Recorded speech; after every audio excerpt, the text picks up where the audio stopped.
পাইকান আর আমার পিছনে রয়েছে একটি রেস্টুরেন্ট যেটা হচ্ছে ভাসমান, যার নাম হচ্ছে ভোজন তরি। এখানে কোনো লোক খুঁজে পাবেন না এই মুহূর্তে। কারো কাছে যদি এই বিষয়ে জানতে চান বলবে খুবই সরি, কারণ এই রেস্টুরেন্টটি একটা সময় এই অঞ্চলে পাইকান অঞ্চলের অত্যন্ত জনপ্রিয় একটি ভাসমান রেস্টুরেন্ট ছিল। এই আরিয়াল খাঁ নদী অথবা পুরাতন ব্রহ্মপুত্র নদী যেই নামেই ডাকি না কেন, এই নদীর উপর অনেকগুলো সেতু নির্মাণ করা হয়েছে দুটি জেলার মধ্যকার সংযোগ স্থাপন করার জন্য।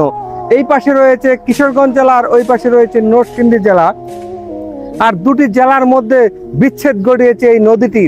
যদিও বিচ্ছেদ ঘটিয়েছে, তারপর দুই অঞ্চলের মানুষের মধ্যে ভাবের আদান প্রদান এবং আত্মীয়তার সম্পর্ক সুনিবিড়, এবং প্রাচীনকাল থেকে এই অঞ্চলের মানুষ একে অপরের সাথে বন্ধুত্ব এবং আত্মীয়তার বন্ধন নির্মাণ করে আসছে। আর যেহেতু বর্তমানে এখানে একটি সুবিশাল সেতু হয়েছে, সেই সেতুটি নির্মাণ হওয়ার ফলে দুই অঞ্চলের মানুষের মধ্যে খুব সহজে যাতায়াত করার সুযোগ হয়েছে।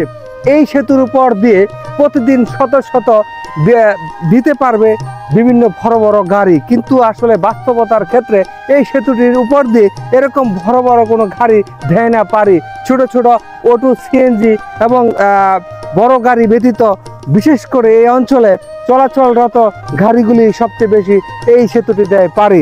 যেহেতু দুটি জেলার মধ্যে এবং দুটি অঞ্চলের মধ্যে সংযোগ স্থাপনকারী একটি সেতু, সুবিশাল সেতু, আর এর তীরেই গড়ে উঠেছে ভোজন তরি, আর ওই পাশে রয়েছে সাম্পান ভাসমান রেস্টুরেন্ট।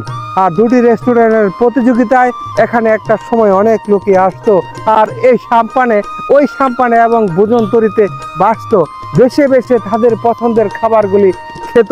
এখানকার অবশ্য ফাস্টফুডগুলোই সবচেয়ে বেশি বিক্রি করা হতো। বর্তমানে এই অবস্থায় রয়েছে ভোজন তরি। আসলে ভোজন তরির ভোজন বিলাসিতা এখন আর নাই, হয়তোবা নতুন করে আবার এটাকে বাস্তবায়ন করা হবে। বর্তমানে কাস্টমারের চাহিদার পরিপ্রেক্ষিতে হয়তোবা এখানে আর আগের মতো চলে না।